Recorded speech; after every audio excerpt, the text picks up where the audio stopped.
All right, let's dive right into filling out your Moneygram money order. The very first field, and often the most crucial, is where you designate who the money order is. For this is the Payable To section. You'll want to write the full, exact name of the person or business you are sending the money to. Double-check spelling, as errors here can cause delays or even prevent it from being cashed. If you're unsure of the exact spelling, it's better to confirm with the payee beforehand.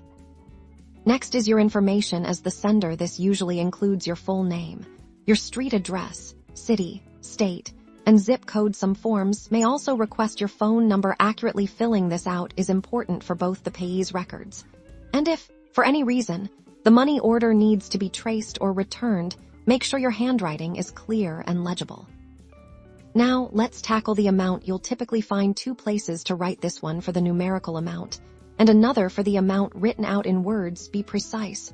Write the numerical amount clearly, usually towards the top right of the form. Then, write the exact same amount in words in the designated space. For example, if it's $50.25, you would write $50.25. This dual entry helps prevent alteration and ensures there's no confusion about the exact sum.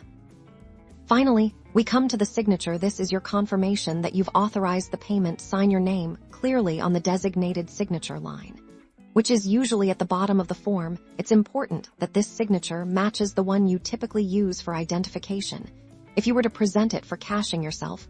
Once you've completed all these steps accurately, your Moneygram money order is ready to be issued and sent on its way without a hitch.